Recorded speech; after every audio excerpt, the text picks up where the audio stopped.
and even openly critical with regard to a militant pursuit of his cause. What's the word that he uses? Our Imam is a pacifist. Pacifist means a person who wants peace, who doesn't want jagra nati kapra, lapra nati kapra. He wants peace. This was the character they're trying to draw from me and you of our Imam. Now this is one academic who says this, but often, how much ever we try and answer this question, this thought still lingers in our mind. When we compare the two Imams, we see a mighty, brave, valiant in the battlefield, and you see an Imam that isn't like that. We want to discuss this properly, try and understand this properly, and get to the bottom of this.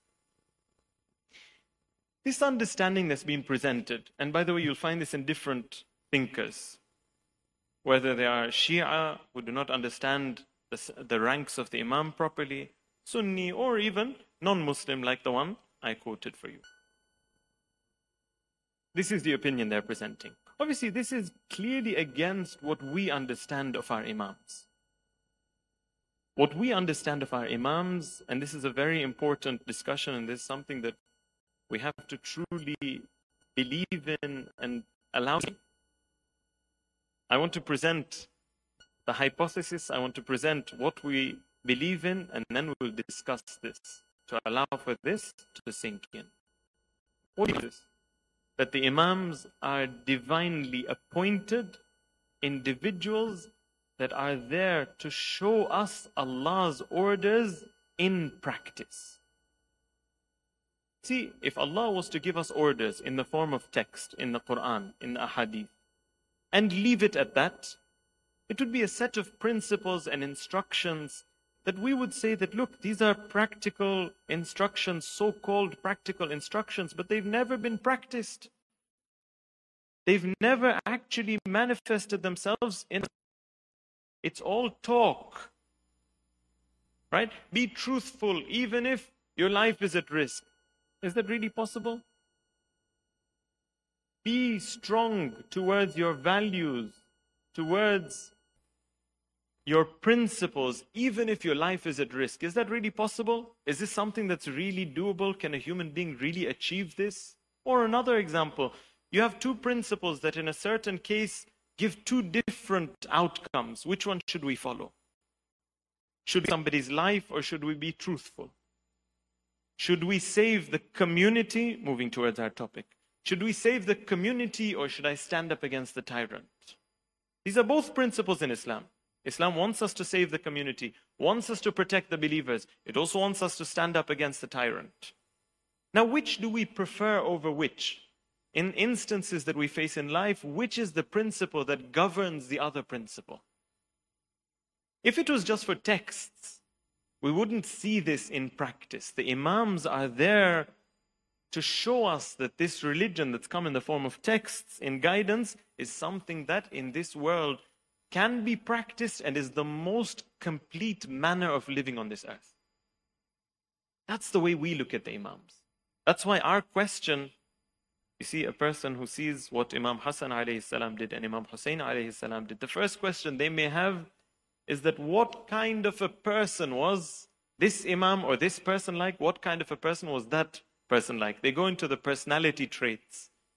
Right? If, for example, somebody enters the room just now, some people towards the back and they don't want anyone to see them. Some people come right to the front and sit in front. They say, this is due to their difference in personality. One person may be an extrovert, a social person. One may be an introvert that wants to be on his own.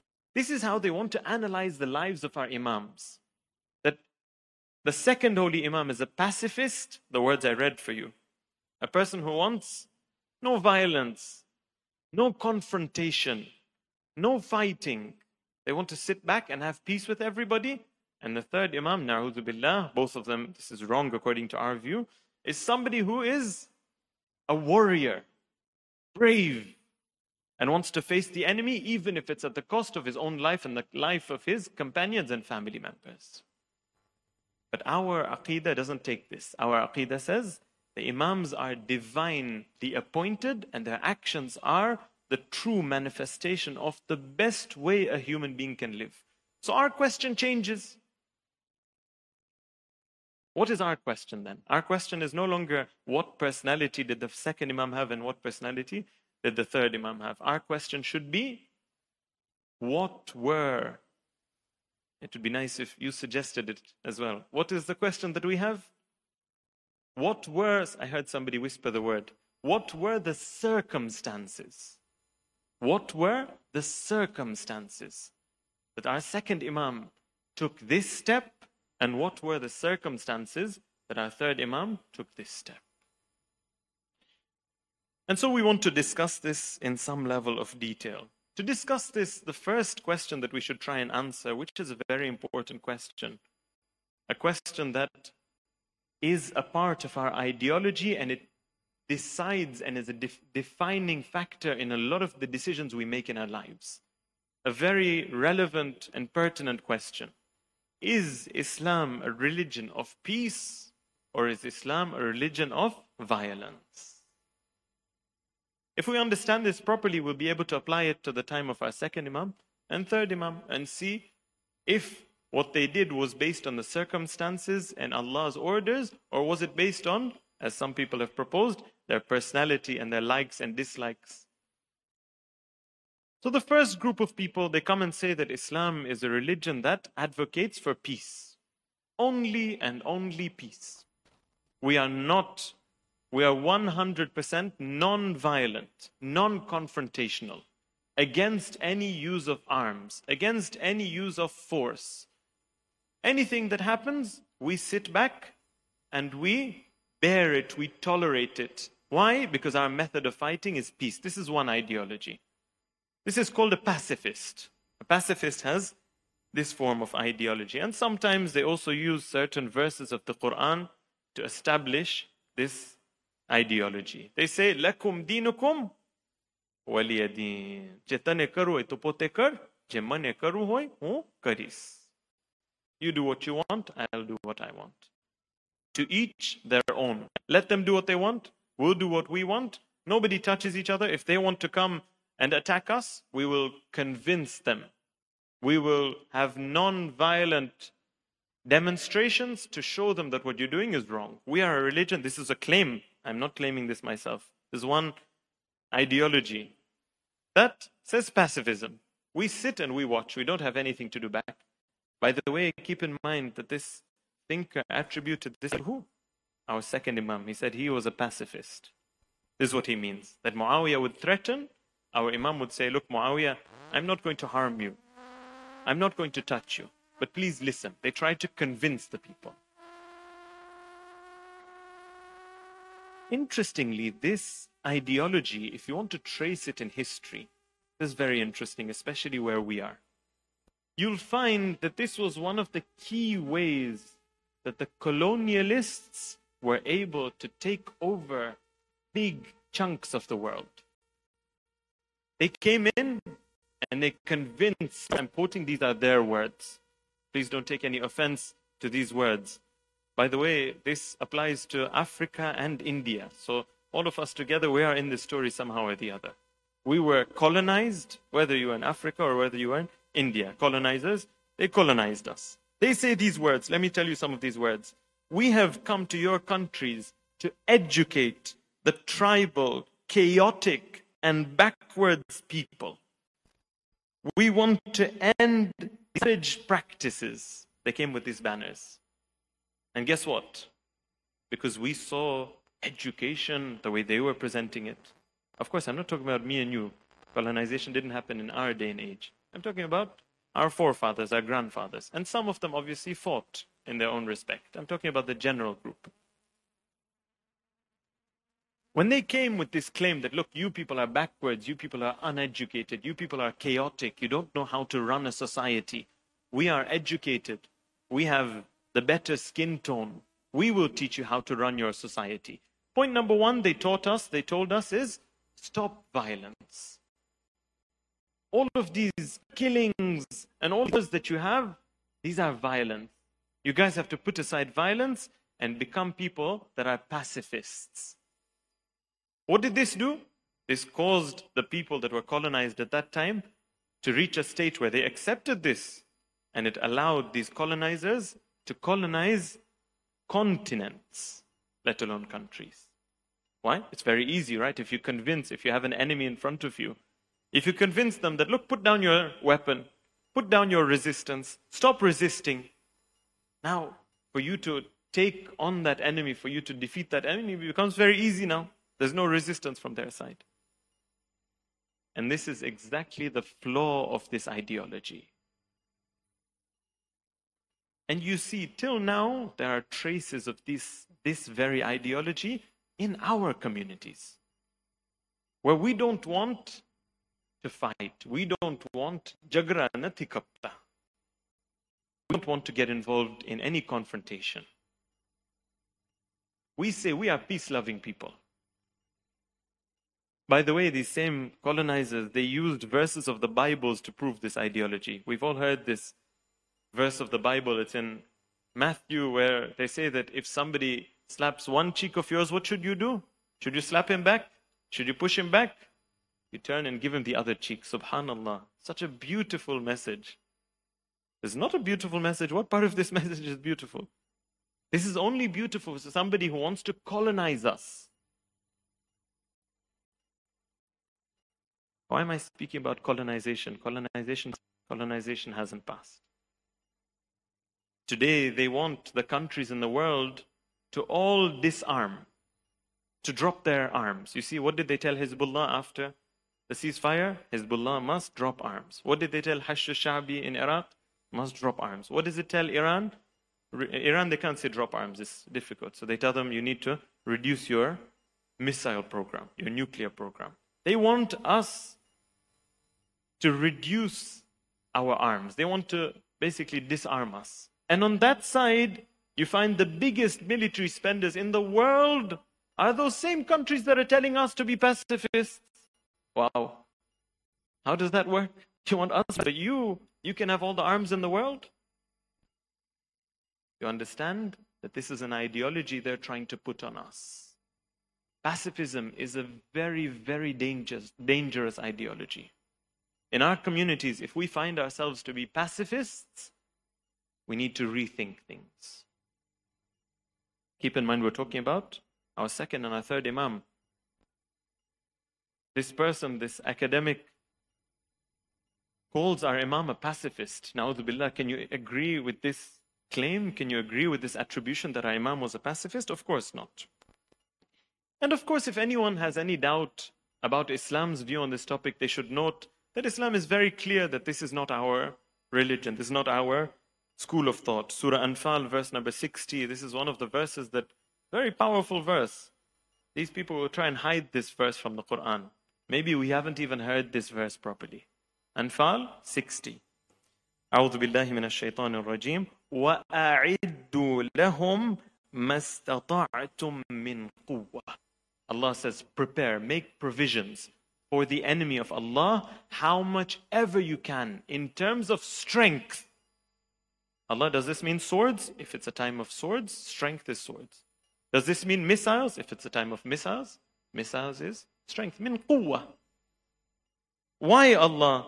Allah goes on, وَمِن رِبَاطِ الْخَيْلِ. Why? تُرْهِبُونَ بِهِ عَدُوَّ اللَّهِ وَعَدُوَّكُمْ. Through these provisions that you've made, you put fear in the hearts of the enemies. Now the colonizers, we can't take them for a ride. We can't play them. These people are people that have prepared. Why? This is the value and the lesson that this Quran verse teaches us. وَآخَرِينَ مِن دُونِهِمْ لَا تَعْلَمُونَهُمْ. Allah says, not only these enemies you see, there are other enemies that have their eyes on you. When you prepare yourself, you're not a pacifist. Those people are also now fearful of you. People that you don't even know, you can't even see. Surah Tawbah, so many verses in Surah Tawbah against this ideology. It's surprising why some people really think this is Islam's ideology. You have to edit, I think, at least 1/10 of the Quran you have to put aside if you accept this ideology. Ideology that's being promoted. Islam is a religion of peace. Islam is a religion of peace. Let's understand what this sentence means. Islam is not a religion of unconditional peace. We don't have peace with everybody.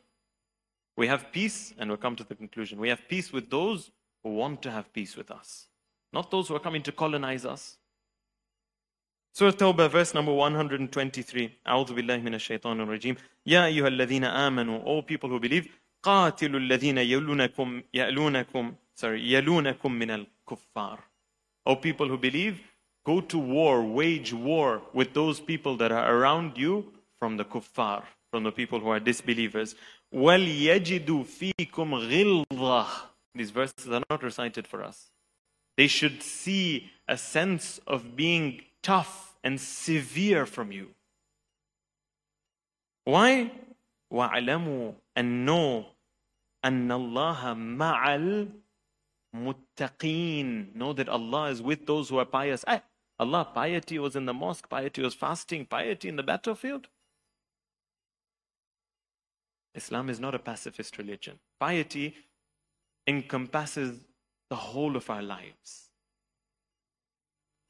So if we find within us this idea of being a pacifist, to be non-confrontational, we are peaceful, peace-loving people. You want to take our land, you want to take our property, you want to hurt us, you want to colonize us, you want to do what you want. We will just smile and say, please don't, please don't, please don't. Know that you haven't understood Islam's ideology. Let's go to the other side. So this is wrong. We cannot be pacifists. We cannot be those people that take whatever oppression happens and don't say anything. This is wrong. Let's go to the other side. The other view is that Islam is a religion that was spread by the sword. Islam is a religion that tells you, look, you want to follow the truth, you follow the truth. The truth, your head will be chopped off.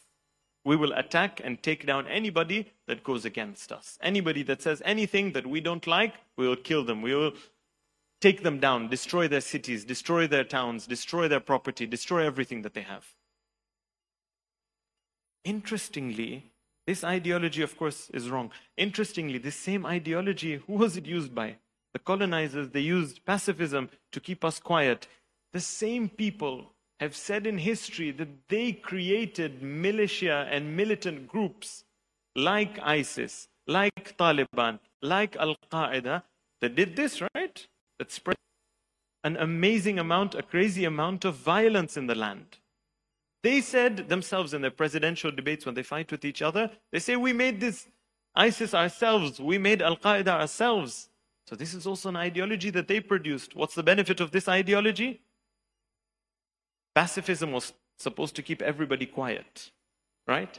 Now, after you've kept everybody quiet, sometimes there are springs of people that show a bit of resistance. We need some violent bandits to enter, people who you can use whatever word you want for them. They need to come in and wipe out whatever can be wiped out. They need to finish off the cities and the towns. People who will not differentiate between a child and an adult, will not differentiate between a civilian and a soldier, will not differentiate between a person who's not guilty for anything and a person who's committed a crime. They come in with their artillery, with their weapons, to wipe out whatever's in front of them. This is also wrong. We look at the Holy Quran. This is clearly against the Holy Quran. Islam is a religion that you see in the Holy Quran when the opposition, when people that are against us on the other side of us, multiple verses. There's 5 verses I've brought over here. I'll just mention 1 or 2. It's mentioned that when the people against us want peace, that's the time we have peace with them. We have no reason to go and be violent and hurt people that are innocent and want peace. In a verse in the Quran that somebody comes to one of the Imams and asks about this verse, and the Imam replies that there are times where there are people in your opposition that do not want to join your ideology, do not want to become Muslims, do not want to become believers in the Prophet, but they also don't want to side with your opposition. There are people that are neutral. They want to call themselves neutral.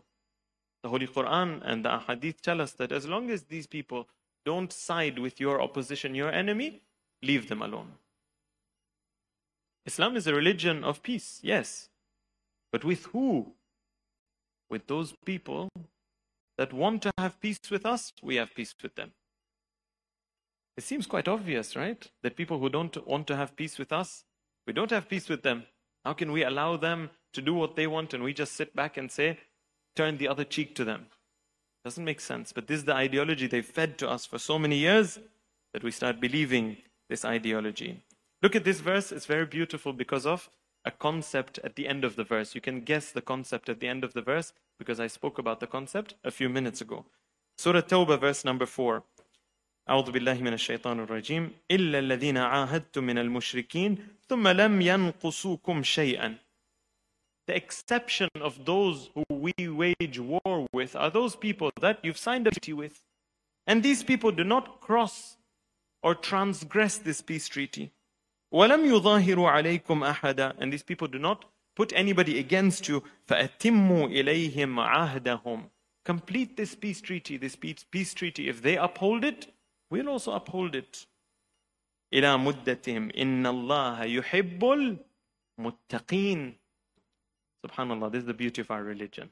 It's taqwa to go to war at the time of war. It's taqwa to hold a peace treaty the time of peace treaty. Circumstances is what it means. Time where taqwa would be that you have to go to war. If you don't go to war, if you become somebody that wants to uphold peace over here, you're going against taqwa. You're not doing your responsibility towards Allah. And there's a time when a person must uphold a peace treaty. This is the Quran speaking. And here, if a person breaks the peace treaty, they are not upholding taqwa. They're not doing their responsibility to Allah. This is the beauty of our religion. Every circumstance and every situation has its own form of obedience to Allah. So what is right if this is wrong? Pacifism is wrong and violence is also wrong. What's right? Islam says neither of these are intrinsically right. Don't look for one answer that is always right. Nor are we always peaceful, come what may. Nor are we always waging war, come what may. Each has its own time. What is the time for each? If we find the answer to this, then we can try and apply it to the time of our second and third Imam. And see, are we being biased when we say that the Imams both did their responsibility? Or have we understood it correctly? Islam says that we want peace for everybody. We don't want bloodshed. We do not want violence with anybody. That sounds like pacifism, right? No, it's got an exception. Except in the face of an oppressor. Except in the face of somebody who's now stepping into our rights and transgressing the border of ours. With such a person, if you go to take the approach of pacifism, where you sit back and watch, imagine them to steal from your house. And you tell them, Jo, khali ardu gar tamaru, ardu maru. He'll come and take the other half as well. You're allowing them to come in. If you tell them that half the house is yours, look, I'm not a violent person. You've come to take my house? Look, let's do half-half. Let's do half-half. You take half, I take half. They'll be happy at that point. They'll take half the house. Now, tomorrow when you're in half your house now, what stops them from taking that half as well? You've allowed for it to happen. You've not shown any form of resistance. You've not shown any form of being strong and putting fear in the heart of the enemy. Of course, then they will come and take over everything. Of course, we'll be colonized. Of course, we'll be weak. Of course, they'll be superior if we keep allowing them to do what they want in a form of resistance. So Islam teaches this principle to us. It says there's a time for peace, and that's what we want with everybody. Anybody that doesn't have anything to do with us, anybody that doesn't have anything to do with realities and the truth, we don't have any issue with them. But people that want to come and oppress, that want to twist realities, that want to change realities, that want to speak against the religion, that want to speak against us, this is where now we do not accept. Surah Tawbah, verse number 12, explains this. أعوذ بالله من الشيطان وإن نكثوا أيمانهم. But if they break their promises, من بعد عهدهم وطعنوا في دينكم, and they come and throw issues and start insulting your religion, our religion is very important for us. These are our values. Don't say they don't come and touch our land anymore. If they touch our values, essentially they're taking over us. The whole land is theirs. وَطَعَنُوا فِي دِينِكُمْ. If your religion is being attacked by them, what should you do? فَقَاتِلُوا أَئِمَّةَ الْكُفْرِ. This is the time where now we go to war with those leaders of the disbelievers. إِنَّهُمْ لَا أَيْمَانَ لَهُمْ. These people, now we don't have any peace treaty with these people. Why? Oh, we're becoming violent, huh? Now this is, Dil ne khush kari na kuch hai. You want to relieve your anger? لَعَلَّهُمْ يَنْتَهُونَ.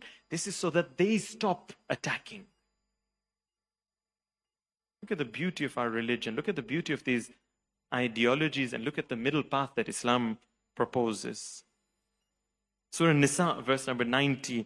أعوذ بالله من الشيطان الرجيم. وَلَوْ شَاءَ اللَّهُ لَسَلَّطَهُمْ عَلَيْكُمْ فَلَقَاتَلُوكُمْ فَإِنِ اعْتَزَلُوكُمْ. If these people leave you alone, they don't want to harm you, nor the religion, nor your values. فَإِنِ اعْتَزَلُوكُمْ فَلَمْ يُقَاتِلُوكُمْ. And these people do not wage war against you. وَأَلْقَوْا إِلَيْكُمُ السَّلَمْ. And they throw towards you a peace treaty. فَمَا جَعَلَ اللَّهُ لَكُمْ عَلَيْهِمْ سَبِيلًا. Allah says you have now no right to go and fight with these people. Islam is a religion that does not promote violence against anybody, except for somebody who's going to oppress us, somebody who's going to take our rights, somebody who's going to divert us from the path of religion. This is now where we come and face these people. Of course, within these dynamics, there are some situations that are specific. There are some situations that are more complex. Like what? Like strategic patience. There's a concept that Islam teaches us. There are some people that are oppressors, but at times we need to use our minds and be strategic and be patient. For example, beautiful verse of the Holy Quran, Surah Anfal, verse number 15 and 16. These are really beautiful verses. Look at the, subhanAllah, really we're such blessed individuals to have these as our ideologies. We need to go and learn them. We need to appreciate them. Surah Anfal, verse number 15. أعوذ بالله من الشيطان الرجيم.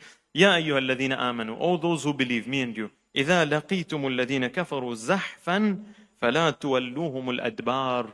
When you face the people who are disbelievers, you have no right to turn your back. In war, it's one of the great sins for us to turn back from war. We're facing the enemies and we say, aloka, these people look strong. Away.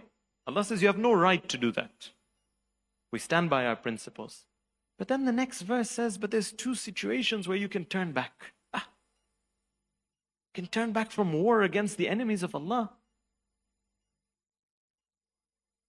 وَمَن يُوَلِّهِمْ يَوْمَئِذٍ دُبُرَهُ إِلَّا. Allah says whoever turns their back towards them, except for two groups. إِلَّا مُتَحَرِّفًا لِقِتَالٍ.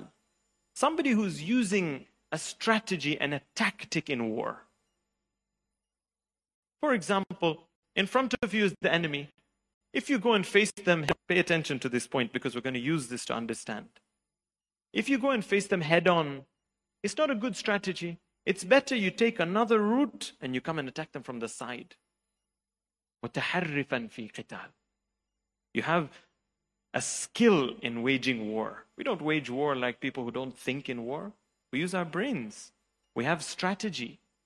In football, we have strategy. In war, we shouldn't have strategy. In football, look at how complicated the formations are nowadays. Before you want to play a FIFA game with the youth nowadays, they'll spend 20 minutes in team management. Setting up the strategy, setting up where everybody should go, the center, attacking midfielder, what position should play. So much strategy in a football game. In a war, in life, we don't have strategy. When we're defending our values, we shouldn't use our minds. We shouldn't be strategic. The Quran is telling us we should be strategic. You can even turn your back, but you're not running away. You're using strategy to attack. How much strategy do we use in our religion, in defending our values, in defending our faith, in defending the oppressed people in the world? How strategic are we? One exception. Exception number 2, you can turn your back from war and Allah says, no problem. In fact, you're doing a good thing. when you realize that behind you there's a group of believers, mu'mineen, that are coming forward. You're alone, the people around you, your group of soldiers, your army, you're alone. You know that if you go back, you can join another group and come back and attack again. No problem. Go back, join them, attack again. Strategy. Using your brain. Not just brute force.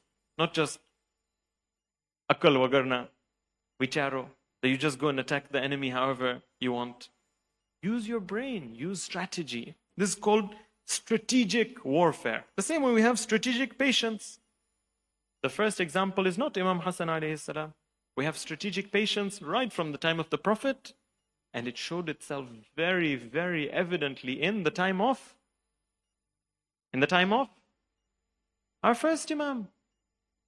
Our first Imam himself said, look at Khutbah Shiqshqiya, the one that he wants to tell everybody that, look, the Khilafah that belonged to me, I was the one that was supposed to guide the community, I was the one that was supposed to take them to success, has been taken from me. And somebody has put it on themselves that, the word is so beautiful, taqammasaha, means somebody put on this shirt that does not fit in this shirt, it's not their shirt. Somebody took Khilafah that doesn't belong to. The Imam says, I saw two routes in front of me.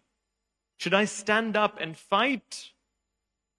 Or should I be patient? Amirul Mu'mineen, you must be scared to fight. Sorry, you haven't understood Amirul Mu'mineen.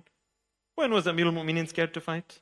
Who was he scared to fight? Which battle do you have anything mentioned that he said he was scared to fight? And he says, this is his lines, فَرَأَيْتُ أَنَّ الصَّبْرَ عَلَى هَاتَا أَحْجَى. I saw the correct decision over here between fighting and being patient is to be patient. Strategic patience. Does this mean the Imam is a pacifist? Astaghfirullah, what a claim. The Imam uses strategy. He evaluates what's happening at that time and he says the decision now, فَرَأَيْتُ. The Imam says, I thought about this, I considered it, and I saw صَبْرَ عَلَى هَاتَ أَحْجَى. Now, find me one sane person that knows Imam Ali that can say that Imam Ali was scared of death in the way of Allah. You won't find anybody. You won't find a Christian that says that. The Imam was brave, and that's why, in fact, sometimes, and this is a key line, sometimes not giving your life in the way of Allah is harder than giving your life. If the Imam would have stood up, the first Imam, we're not even talking about the second Imam yet. The first Imam would have stood up and fought with his 5, 7, 10 companions that were loyal. Very likely they would have been martyred. They would have attained martyrdom. Was this hard for them? Imam Ali says, I'm waiting for martyrdom. My whole life, I'm craving martyrdom. That would have been easy for him. He had to wait decades and be patient. Why? Because this is what his responsibility was. This is what taqwa was. Taqwa is not always to fight. Taqwa is not always to wait. Taqwa is to do what Allah instructs us and commands us to do. So we've understood that pacifism is wrong. Violence without any condition is wrong. Let's apply this. This is theory. We applied it to our first Imam. Let's now apply this to our second and our third Imam. Let's test this theory. If this theory is wrong, if it's not due to responsibility and circumstances that the Imams acted differently, you're following? If it's not due to responsibility that the Imams acted differently, means that it's due to the nature of our second Imam and third Imam being different that they acted differently. If that was the case, as soon as our second Imam attains martyrdom, Imam Husain alayhi salam should stand up and war with Muawiyah. Maybe you say that, Imam Hasan, when he was martyred until Karbala, was a very short time. The Imam didn't get time. Historically incorrect. Imam Hasan became the Imam in the year 40 Hijri. He passed away and he was martyred either in 49 or 50 or 51. Maximum 11 years. What year is Karbala? 61. So Imam Husain alayhi salam should have shown his option. If Imam Hasan was the pacifist, Imam Husain was the one that was brave, What was he waiting for in these 10 years? Imam Hasan's whole imamat is 10 or 11 years. 9 or 10 or 11 years. What was the Imam waiting for 10 years? That he waited until 60 Hijri for Muawiyah to reach his pit where he deserves to be. Why did he wait until that day for him to now oppose Yazid and stand up? Interesting. 10 years Imam Hasan didn't create a movement. 10 years Imam Husain didn't create a movement. So was it due to their nature? If their nature was different, then 10 years is a long time to wait. Okay, you wait 1 year, you wait 1.5 years, you wait 2 years. 10 years doesn't make sense. And let's flip the theory. If this theory was correct, another result of it would be that Imam Hasan alayhi salam in his life would never have gone to war, never taken any bold and brave steps to fight the tyrant. If he's a pacifist, he shouldn't be one that goes against the tyrant. Whereas you find in history that as soon as the claim for Khilafah is stolen from our Imam, our second Imam, Muawiyah now claims, I'm the Khalifa. Whereas the Muslims had already given bay'ah to our second Imam. In fact, even our Sunni brothers believe that the second Imam was the Khalifa after our first Imam for a period, a short period of 6 months or so. Now, when this happens, the Imam should have stepped back. But you find when the Khilafah was stolen, the first thing is that the Imam calls a group of people together and says that we want to wage war against Muawiyah, we want to move towards Muawiyah. The Imam is showing history. Look at this, that the Imam calls the people and he gives them a lesson. قَدْ دَعَا إِلَىٰ أَمْرٍ مُعَاوِيَةٍ قَدْ دَعَا إِلَىٰ أَمْرٍ لَيْسَ فِيهِ عِزٌّ وَلَا نَصَفَ. Muawiyah has called us towards something that doesn't have honor and strength in it, no fairness in it. He's made his own decision. فإن أردتم الحياة قبلناه منه وأغضضنا على القضاء وإن أردتم الموت بذلناه في ذات الله. The Imam is giving a fiery speech. Pacifist, yeah, right. The Imam is giving a fiery speech and saying, oh people, if you want to live in this world, then that's what you've chosen. I don't have an army. But if you want to give your lives, if you want to stand strong, let's go face Muawiyah. The people start calling out, فَنَادَ الْقَوْمِ بِأَجْمَعِهِمْ. The people of Imam Hasan's time. They all start calling out, Al-Baqiyya wal-Hayat. Baki rehuche. We want to live on. We want Hayat. We don't want to come and fight with you, Imam. These are the companions of our second Imam.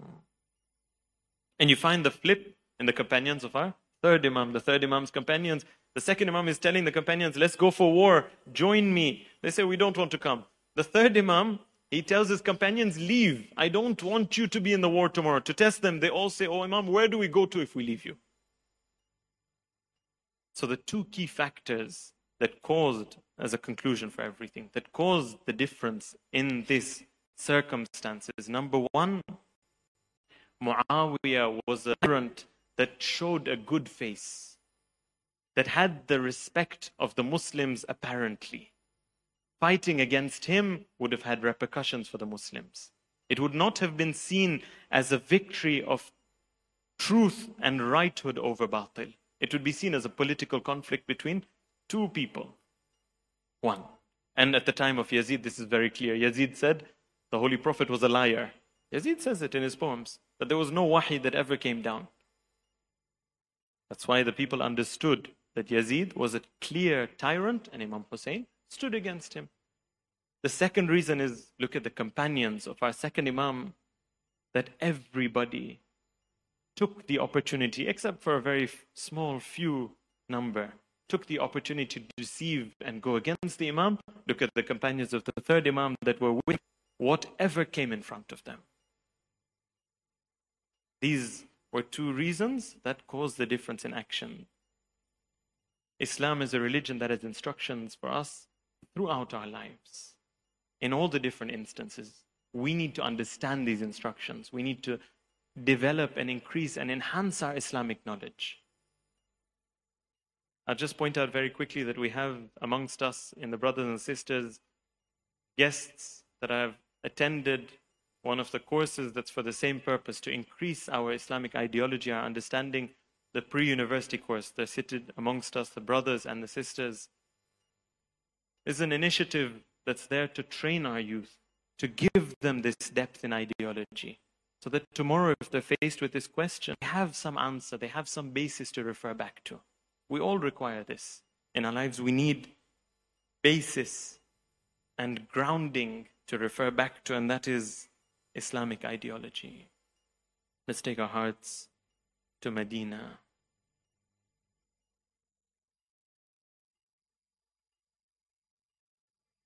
Sallallahu alayka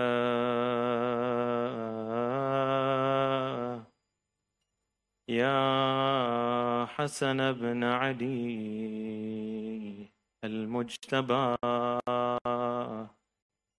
al-Madhmum al-Masmum al-Shaheed.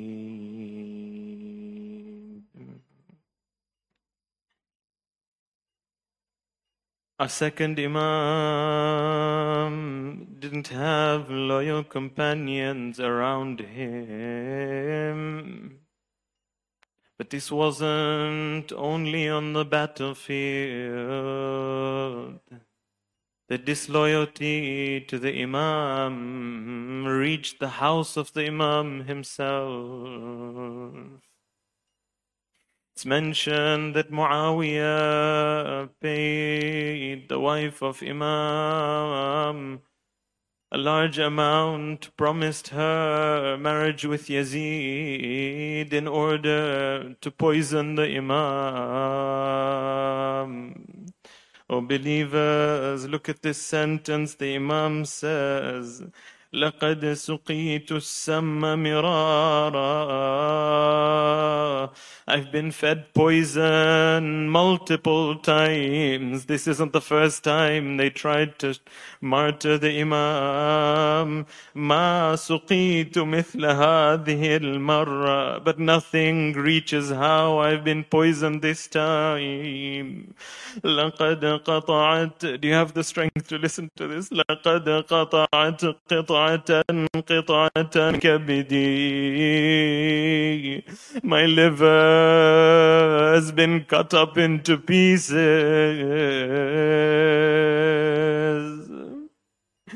On one of the days of the final few days, possibly, of our Imam, our third Imam sees our second Imam. As soon as he sees him, he begins to cry. The second Imam turns to him and tells him, "Oh Husain, oh Husain, why are you crying?"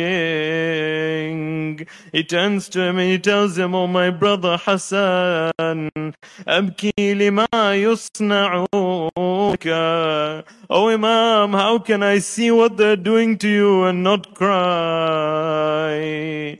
Imam Hasan turns to him and he says, "Inna alladhi yu'ta ilayya sam." What's been given to me is poison. I will be martyred with this poison. وَلَكِنْ لَا يَوْمٍ كَيَوْمِكَ يَا أَبَا عَبْدِ اللَّهِ. Oh Hussein, there's no day like your day. يَزْدَلِفُ إِلَيْكَ 30,000 رَجُلٍ. 30,000 men will seek to come towards you, all of them claiming to be from the religion of Islam. All of them will gather, O Husayn, to spill your blessed blood. It's as if the Imam is seeing the events of Karbala unfold in front of him. After the martyrdom of our second Imam, our third Imam places him in kafan. He takes the janazah out to work. the grave of the Holy Prophet. Some people from the enemies come forward. They say that how is it that you want to bury this person near the Holy Prophet? We will not let this happen. Oh Husain, learn from here that these people, what they would do to your brother, what they're going to do to you and your family in Karbala. They said, we will not let this burial take place. They stand strong and they say, you cannot bury Hasan over here. They say that let us take him towards his mother. No, you cannot bury him over there. At this point, these mal'oons begin to take arrows. Where are these arrows going towards? The arrows are going towards the body of our Imam Hasan. Maybe Zainab was watching the arrows come towards the body. Oh Zainab, oh Zainab. This is not the last time, brother, covered in arrows on the plains of Karbala. You'll see Hussein covered in arrows, arrows from every direction. Oh Zainab, you'll come towards this blessed body, the blessed body that has no head remaining in this body, that has not been given ghusl, or not been given kafan, lying on the plains of Karbala. ألا لعنة الله على القوم الظالمين.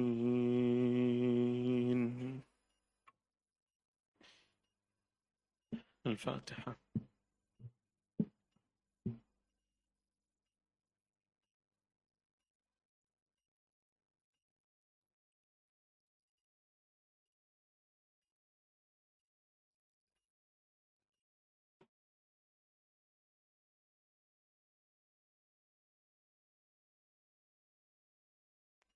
रहमत न रह जाए ज़हनब मेरे, किस जुर्म की ये सज़ा मिल गए, कैदी बने आज बिनते अली, दुश्मन न समझेगा रुतबा उसे,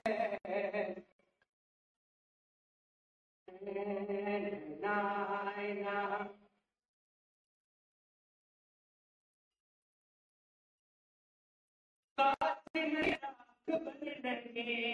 और मोहम्मद को असगर नहीं, काशे बिखरी मगर सर नहीं, सर पर सकीना के चादर नहीं, हम उठ गया तेरा कुन बाबू से,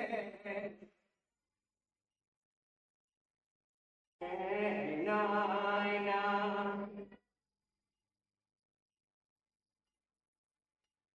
कर्बल में माँ के नाद तुझे, आगोश अहमद के बाद तुझे, रब की रिज़ा पाने वाले तुझे, है मुतमइन्ना से बातें तुझे, कितना ये मोहकम है रिश्ता तुझे।